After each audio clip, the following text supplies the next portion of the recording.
The air in southern Afghanistan carried the dry taste of dust and gunpowder. Days bled into nights on the NATO forward operating base, where soldiers from across the alliance worked side by side. It was a strange brotherhood, men from different countries, trained in different traditions, bound by the same mission: survive, fight, and win. The Americans, especially the Navy SEALs, were known for their swagger. They carried themselves like predators, sharp-eyed and always alert, moving through the base with quiet confidence. The British SAS, however, had a different air, calmer, more understated, yet equally dangerous. Their reputation preceded them. They were ghosts who could vanish into shadows and reappear with precision violence. During downtime, soldiers from both units mingled in the rec room. Poker games stretched into midnight, jokes bounced off the plywood walls, and stories flowed freely. It was here, around battered wooden tables and dented coffee mugs, that rivalries simmered beneath the surface. One evening, a story began to circle. It came, as it often did, from one of the Brits. He was tall and wiry, with a perpetual half-smile that looked more like a smirk. Everyone knew him as a sniper of remarkable skill. He had dozens of confirmed kills and stories of impossible shots across Afghan valleys that sounded like something from a war movie. "Americans love their rifles," he said one night, leaning back in his chair. "But you Yanks never could match the precision of a proper British marksman." The remark hung in the air. A few of the SEALs chuckled, some rolled their eyes, but no one jumped to argue right away. Banter between allies was normal, and sometimes it helped break the monotony of deployment. Still, there was something in the sniper's tone, playful, yes, but edged with challenge, that made the air heavier than usual. "Careful," one of the SEALs finally replied, his voice dry. "You're in shark waters here." The Brit only shrugged, sipping his instant coffee with exaggerated calm. "All I'm saying," he continued, "is that anyone can pull a trigger. It takes something else to make the kind of shot we train for." At the far corner of the room, a man lifted his eyes from the rifle he had been cleaning. He hadn't spoken all night, content to listen. He was one of the SEALs, but not just any. He was their quietest, most respected shooter. His name carried weight within the team, whispered with respect because of the cold efficiency of his work. Unlike the others, he didn't boast, didn't banter. His eyes, calm and steady, seemed always to be calculating. When the British sniper's words echoed, he paused, then returned to his weapon without a word. But the look he had given, a glance just long enough for the Brit to notice, was sharper than anything said aloud. The SAS man grinned wider. He thrived on competition, on proving his edge. The SEAL's silence only stoked his need to press further. "Tell you what," he said, leaning forward now. "Tomorrow let's settle it. No stories, no talk, just targets, distance, and skill. Care to try?" The Americans exchanged glances. Some smirked, others shook their heads. They had seen this play out before, snipers measuring themselves like duelists. Yet this time something felt different. The SEAL who never spoke much had been dragged unwillingly into the spotlight. The quiet one looked up again, this time longer. His eyes locked with the Brit. For a moment the room seemed to still, the hum of the generator outside fading, the shuffle of cards at the other table pausing. Then, with the calmness of a man who never needed to prove anything, he gave a single nod. That was enough. The challenge was set. By morning, word had spread across the base. Soldiers from different units whispered about it over breakfast, excitement in their voices. It wasn't hostility that stirred them, but anticipation, the chance to witness something extraordinary. Two of the deadliest snipers alive were about to test each other, not in battle but in pride.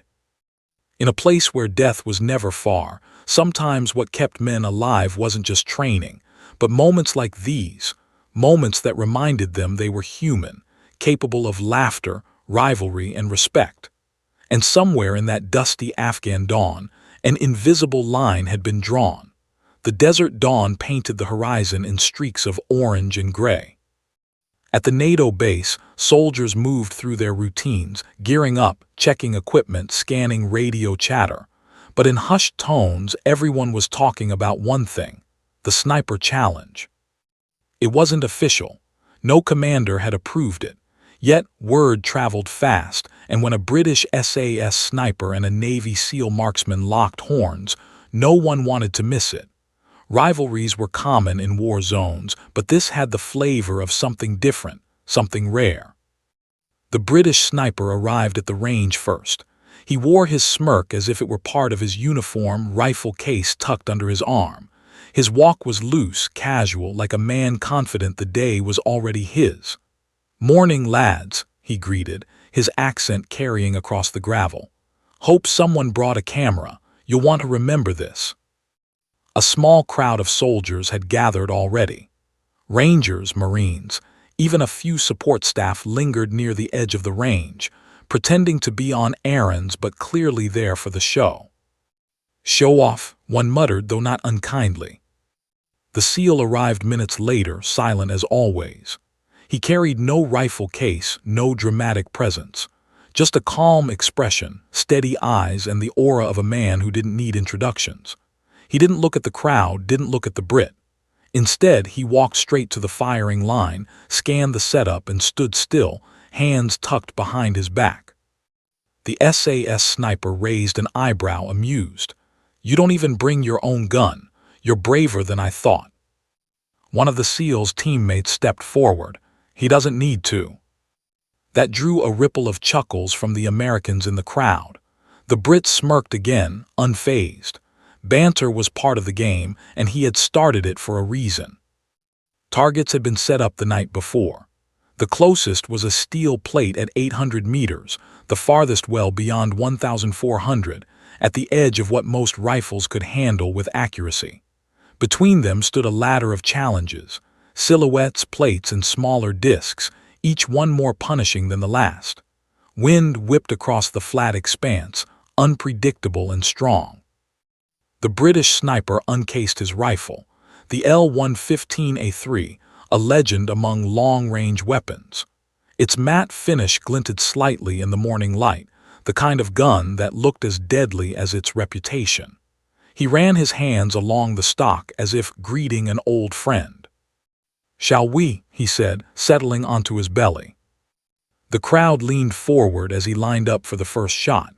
He took his time, adjusting knobs, checking the wind with a small flag tied to his scope. Finally, he breathed out slowly and squeezed. The steel plate at 800 meters rang with a clean metallic ping. Soldiers clapped, a few whistled. "Not bad," someone said. The Brit fired again, hitting the second target, then the third. At 1,200 meters, he paused, adjusted again, and fired. The bullet clipped the very edge of the plate, wobbling it. Cheers went up anyway. He rolled onto his side, flashing his smirk at the Americans. That's how it's done. Precision, discipline, and a bit of British charm. Now all eyes turned to the SEAL. He stepped forward slowly. Without a word, he knelt by the rifle, examining it briefly. He didn't touch the knobs, didn't adjust the scope. He simply studied the weapon, then settled into prone position with a practiced ease that spoke louder than boasts. The British sniper folded his arms, amused. "Go on then. Let's see if the legend matches the silence." The SEAL exhaled once, steady as stone. His finger slid onto the trigger. The crowd fell quiet, as though the desert itself was holding its breath. There was no smirk on his face, no sign of tension, just calm calculation. His eye narrowed behind the scope, reading the distance, the wind, the dust. Then, without ceremony, he squeezed the trigger. The sound cracked across the desert. The bullet sailed, impossibly far into the morning haze, toward a target the Brit had skipped over. And a second later, the steel plate sang. The crowd gasped. The Brit blinked, the smirk faltering. The SEAL hadn't started at 800 meters. He hadn't bothered with the easy targets. He had gone straight for one of the farthest shots on the field and hit it clean. Without looking up, he chambered another round. The challenge had truly begun. The metallic ring of the distant plate still echoed faintly when the SEAL slid another round into the chamber. He did not smile, did not even glance at the crowd that had erupted in whispers. His face was an unreadable mask, focused, calm, and entirely detached from the noise around him. The British sniper, who had been lounging with his arms crossed, sat up. His smirk tried to stay fixed, but his eyes betrayed something sharper now: calculation. He had wanted to play a game, but it seemed the American was playing on a different level. The SEAL adjusted nothing. No clicks of the scope, no shift of the bipod. He simply read the wind again, as if his instincts alone were more reliable than instruments. Another breath, another squeeze. Crack! The farthest silhouette target, a man-shaped steel cutout painted black, toppled back with a clang. A ripple of laughter, disbelief, and cheers rolled through the crowd. Soldiers clapped each other on the shoulders, their voices rising in excitement. "Bloody hell," one of the British troopers muttered under his breath. He didn't even range it. The SAS sniper forced a laugh. "Fluke. Even a blind man hits once in a while." But the SEAL wasn't finished. Another shot rang out. Another plate fell. Then another. Each one farther, each one struck cleanly.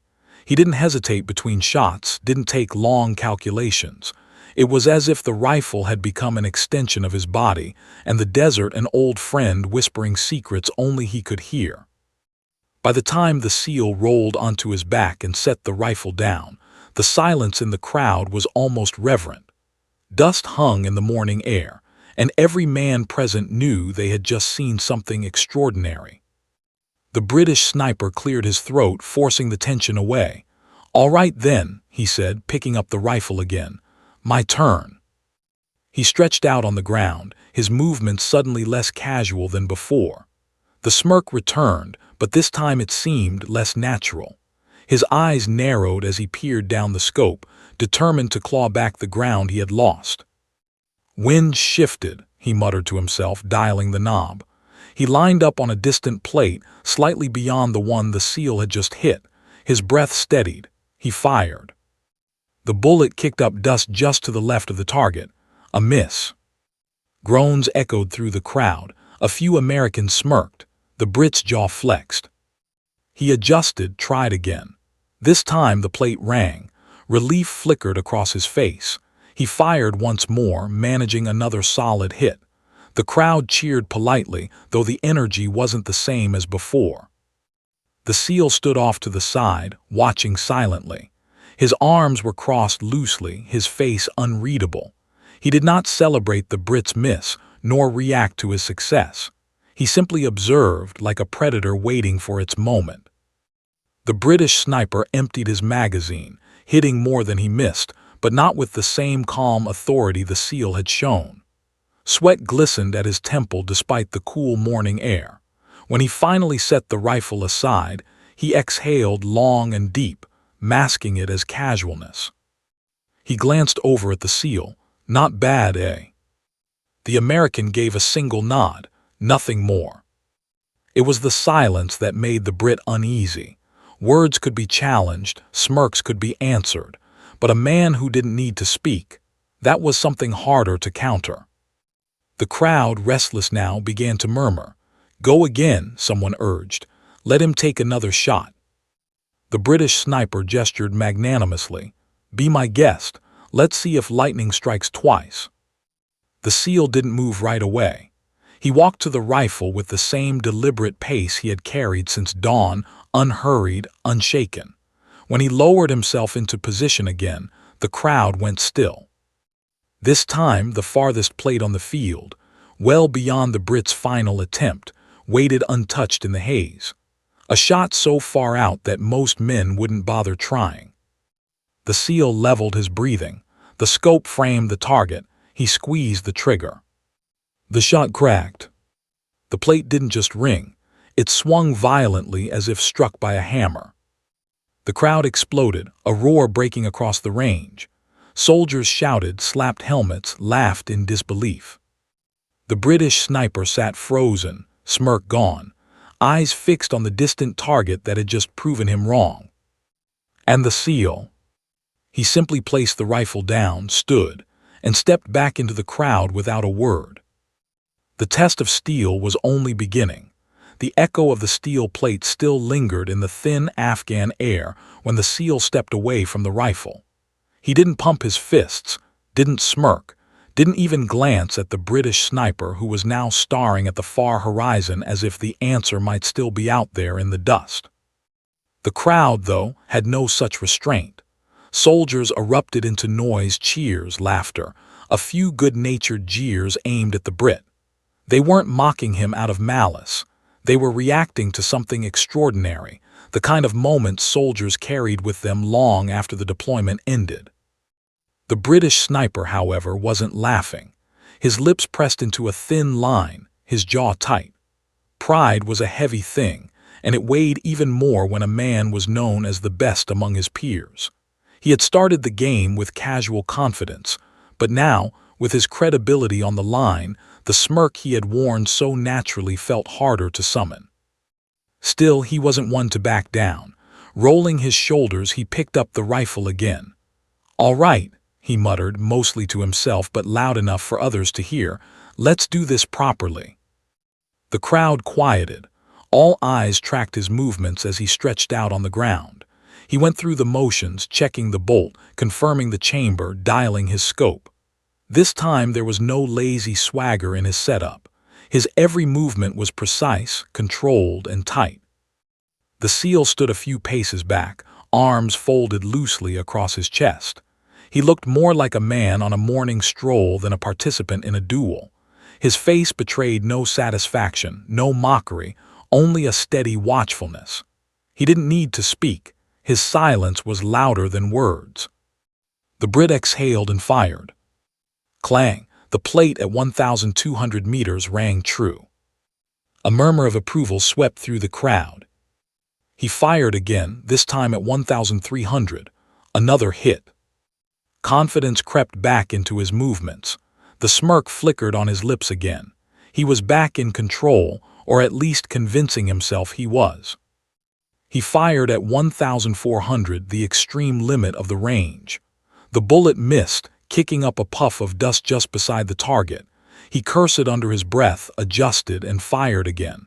This time it rang. Cheers went up, his clapped relief mixing with pride. "That's the Brit I know," one of them shouted. The sniper rolled to his side, flashing the grin again. "See, still got it." But the Americans weren't watching him anymore. Their eyes had already shifted back to the SEAL. They were waiting for what would come next. The SEAL didn't rush. He crouched beside the rifle again with a kind of deliberate calm that drew silence from the men around him. He slid into prone position as naturally as a man slipping into bed at night. No fuss, no hesitation. He didn't adjust the scope, didn't tinker with the rifle's settings. He simply breathed, slow and measured. His chest rose and fell in rhythm like the tide. A hush fell over the range. Even the desert wind seemed to quiet. Men who had been leaning casually now stood, as though they were in the presence of something sacred. The SEAL's finger tightened on the trigger. Crack! The bullet screamed through the air, vanishing into the haze. A moment later, the farthest target rang again, dead center. Gasps, cheers, a burst of disbelief from the crowd. But the SEAL wasn't done. Without shifting his position, he chambered another round and sent it toward the same plate. The steel sang again, struck almost in the exact same spot. This time the Brit's smirk didn't return. His face was still, his eyes narrowing as if finally grasping what he was up against. This wasn't luck. This wasn't arrogance. This was mastery. The SEAL rose slowly, set the rifle down with the same respect he had picked it up, and stepped back without a word. For him, it was nothing more than breathing. For everyone else, it was the kind of shot they would tell stories about for years. And for the Brit, it was the first time in years that his pride felt truly tested. By now, the range had grown so silent that every shuffle of boots on gravel seemed amplified. The earlier laughter and easy banter were gone, replaced by a tense anticipation that clung to the air. Men who had come expecting a friendly contest were realizing they were witnessing something different, something bordering on historic. The British sniper lay on his side, watching. He had seen great shooters before, men who could bend wind and distance into submission. But this SEAL, there was something uncanny about the way he approached the rifle. The Brit relied on discipline, years of training, and a scientific breakdown of every shot: wind speed, humidity, elevation, the ballistic arc of the round. He trusted his numbers and his instruments. The SEAL, however, seemed to move with instinct more than calculation. He made no adjustments, carried no wind charts, and barely lingered between shots. It was as if he was tuned into something invisible, reading the environment in ways the Brit couldn't understand. The SAS sniper narrowed his eyes. "What are you?" he thought. The SEAL settled onto his stomach again, moving with slow, deliberate ease. He didn't rush, but he didn't drag it out either. It was ritual, smooth, practiced, almost meditative. He tucked the rifle into his shoulder, placed his cheek against the stock, and let his breathing steady. The crowd leaned forward unconsciously. They weren't just watching a shooter now, they were watching a man transform. The SEAL's chest rose and fell in a rhythm so calm it seemed unnatural in this tense atmosphere. Inhale, exhale, pause. His body became still, as if rooted to the earth. His finger rested lightly on the trigger, no tension, no wasted movement. The British sniper found himself holding his own breath, waiting. Then came the shot. Crack! The round sliced through the air, the sound carrying across the barren distance. The steel plate at the far edge of the range rocked violently, dead center again. Before the cheers even died, the SEAL was already chambering another round. His motions were fluid, effortless. He fired again. Another hit. This time he didn't stop.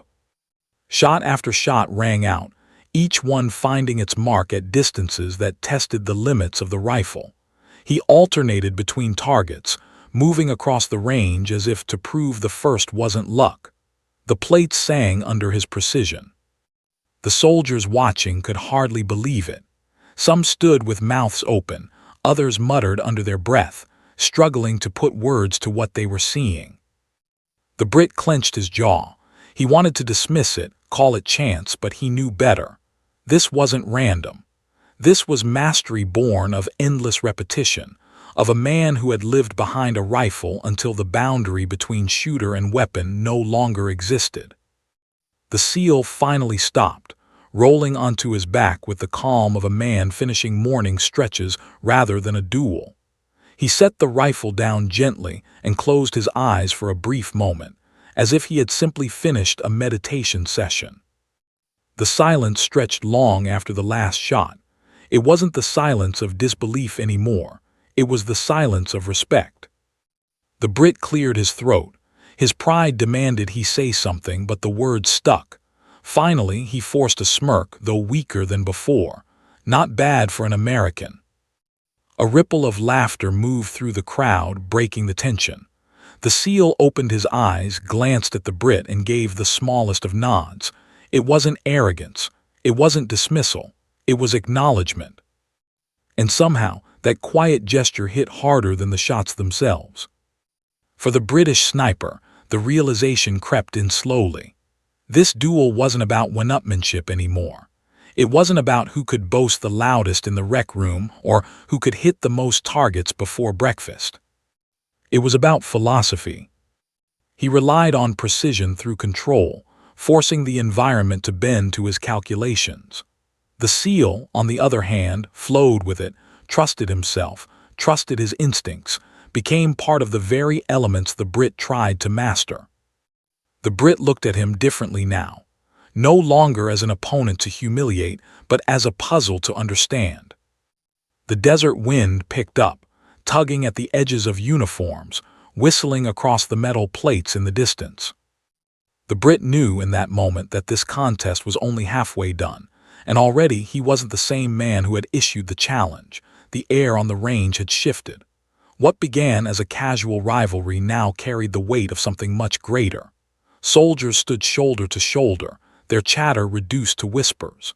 The Brit's earlier bravado had thinned into silence, and even his didn't tease him anymore. Everyone understood they were no longer watching a contest. They were watching history being written in lead and steel.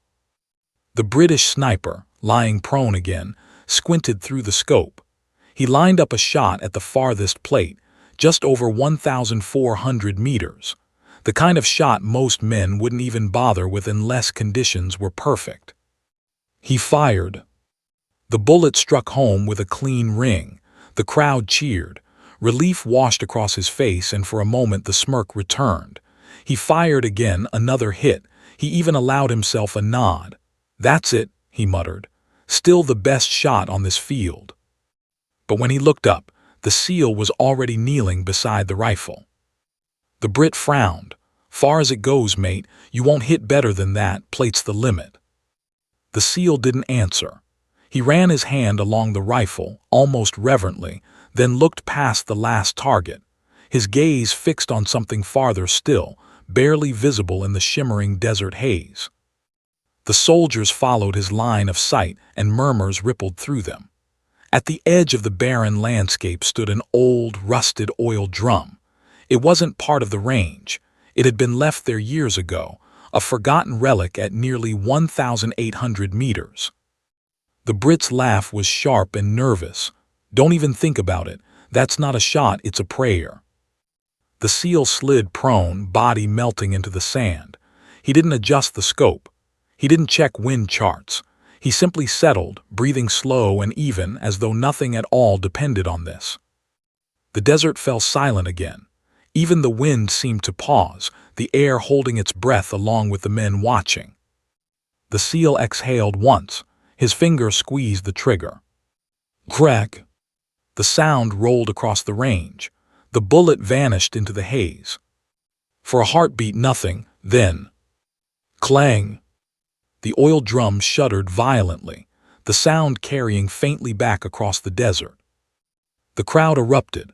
Soldiers shouted, helmets flew into the air, hands clapped backs hard enough to bruise. Laughter, disbelief, and awe crashed together in a wave. The Brit sat frozen. His smirk was gone completely now, his mouth slightly open. He had taken pride in shots at 1,400 meters, shots that demanded skill, patience, and years of training. But 1,800 at a target not even meant to be shot. That was something else entirely. Something that logic. The SEAL didn't celebrate. He didn't even rise right away. He chambered another round, aimed again, and fired. Clang! The oil drum shook once more. 2 shots, 2 impossible hits. The Brit rubbed his jaw, his voice low. Bloody hell. His teammates looked at him, waiting for a retort, a defense, something, but none came. There was nothing to say. The SEAL finally rose, laying the rifle down as gently as a man setting a child to bed. He brushed the dust from his uniform, calm as ever, and stepped back without a word. The silence that followed wasn't awkward, it was reverent. Soldiers looked at each other, grinning, shaking their heads, muttering in disbelief. The story was already growing in their minds. They knew they would tell it again and again, around campfires, back home, in bars, anywhere someone doubted the legend of Navy SEAL snipers. The British sniper walked forward slowly, hands on his hips. He stared at the distant drum, then at the rifle, then finally at the SEAL. His pride stung, but beneath it was something stronger, respect. "All right," he said quietly, but loud enough for the men near him to hear. "That one wasn't human. That one was art." The SEAL gave a small nod, his expression unchanged. For him, it was just another shot. For everyone else, it was impossible made real. The sound of the second round striking the oil drum echoed long after the metallic clang had faded. It was more than just noise. It was a declaration. A shot that erased every doubt, silenced every boast, and etched itself into the memories of everyone who had witnessed it. The crowd of soldiers roared again, unable to hold back. Marines shouted, Rangers clapped each other's backs, British troopers muttered curses laced with laughter. Even the stoic interpreters and supply staff who had wandered over shook their heads in disbelief. But amid the chaos, 2 men stood apart. The British sniper was still kneeling near the firing line, staring at the oil drum in the shimmering distance. His chest rose and fell, his smirk long gone, his expression unreadable. Pride warred with humility inside him, and for a long moment he said nothing. The seal, meanwhile, stood off to the side, calm and detached. He hadn't raised his arms in victory, hadn't cracked a grin, hadn't even acknowledged the storm of celebration around him. To him, the shots were simply what they were, nothing more, nothing less. That quietness was what finally broke through the Brit's pride. Slowly he stood. His boots crunched on the gravel as he crossed the distance between them. The noise of the crowd softened as men turned to watch, sensing what was coming. The Brit stopped in front of the seal. For a second he studied the man's face, trying to read something in those calm, steady eyes. But there was nothing. No gloating, no condescension, no need to prove himself further. Just silence. The Brit let out a breath he hadn't realized he was holding. Then, with a rueful smile tugging at the corners of his lips, he extended his hand. "Well then," he said, his voice carrying across the quiet crowd, "that's one for the bloody history books." A ripple of laughter spread, breaking the tension. The seal looked at the offered hand, then reached out and shook it. His grip was firm, steady, like everything else about him. The soldiers around them cheered again, not for one man over the other, but for the moment itself. Rivalry had shifted into something else, mutual respect. The Brit chuckled, shaking his head. "I'll tell you this, mate. I've met good shooters, great shooters, and men who thought they were legends. But you—" He pointed toward the oil drum in the distance, still rocking faintly in the heat haze. "You're something else. Not sure whether to buy you a pint or avoid the pub altogether." That drew laughter from both the Americans and the Brits. The seal gave a faint shrug, as if to dismiss the praise. "Just a shot," he said quietly, his voice low but audible. But to the men gathered there, it was never just a shot. For the next half hour the crowd lingered, buzzing with energy. They replayed every detail, gesturing toward the targets, laughing, shaking their heads. Some swore they'd never seen anything like it. Others argued it was impossible even as they had just witnessed it. The Brit stayed close to the seal, not as a rival anymore but as a comrade. "You know," he said with a grin, "if word of this gets back home, I'll never hear the end of it. Best sniper in the SAS, humbled by a Yank. They'll make me buy the first round for a year." The seal almost smiled, just a twitch at the corner of his lips. "Could be worse." "How so?" "You could missed all your shots." The Brit barked out a laugh, genuine and free of bitterness this time. "Fair enough." As the sun climbed higher over the desert, the crowd began to disperse. Duty called. Patrols needed running, gear needed checking, watchtowers needed manning. But every man who walked away carried the same thought. They had seen something they would never forget. The Brit clapped the seal on the shoulder before turning to leave. "Next time, you're buying the coffee. And don't you dare say just a shot again. Some of us have reputations to rebuild." The seal nodded once, his calm expression unchanged. Respect had been earned. And in a place where life was fragile and pride was often the only armor men had left, that respect meant everything. Long after the echoes of the rifle had faded, the desert range remained alive with whispers. What had begun as a casual contest between two professionals had become something far larger, an event seared into memory, destined to outgrow the dusty base where it happened. By evening, the story had already traveled farther than the sound of the shot itself. At the chow hall, men leaned across metal tables, retelling it with wild gestures. "You should seen it," one Marine said, stabbing his fork at his tray. "One shot, nearly 2 clicks out, and that oil drum sang like a church bell." In the motor pool, mechanics stopped turning wrenches just to argue over the distance. "No way it was 1,800 meters, one said. "Had to be less." Another shook his head. "Doesn't matter. Nobody makes that shot twice." And he did. The tale spread through radio calls, emails, even whispers to journalists who never quite got the full truth. Within days, the impossible shot had grown into a myth. Some swore the target was a tin can. Others said the SEAL had been blindfolded, embellishments piled on like brush to a bonfire. But the men who were there, the Marines, the Brits, the interpreters, even the cooks who had drifted over at the sound of gunfire, they knew the truth. They had seen it, and that truth was enough. For the British sniper, the moment carved itself deep into his soul. Days later, while cleaning his rifle, he caught himself replaying the clang of the oil drum. It didn't sting anymore. Pride had given way to something better: respect. He had been bested, yes, but he had been bested by a man who carried no arrogance, no need for glory. The SEAL hadn't gloated, hadn't boasted, hadn't even seemed interested in victory. He had only wanted to make the shot, and he did. Twice. One evening, the Brit found himself sitting next to the SEAL in the quiet of the barracks.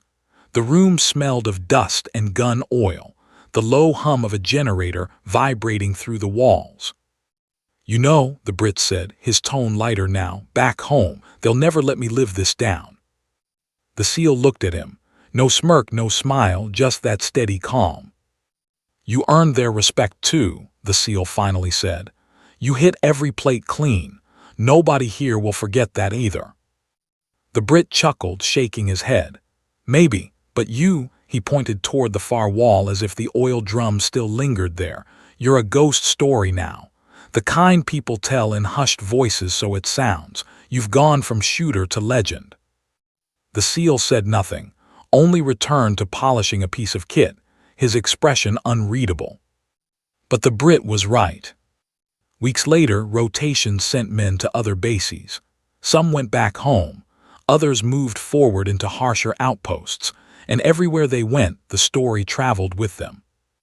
"Ever hear about the Yank who hit the oil drum?" someone would ask, and someone else would grin, nodding because they had heard. They always had.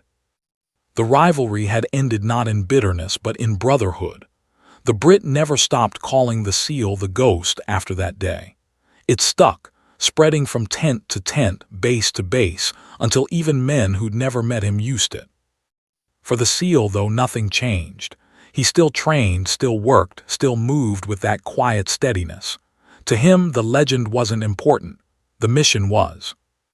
But for everyone else, the Marines, the Brits, the men who bore witness, it was a story they carried like a medal. Proof that they had once stood on a hot desert range and seen the impossible become real. And whenever they told it, the ending was always the same. The British sniper, humbled but grinning, extending his hand. The SEAL, silent and steady, shaking it. Not rivals, not enemies, brothers. The clang of that oil drum still seemed to echo years later, not just across the desert, but across memory itself. It was more than a shot, it was a legend.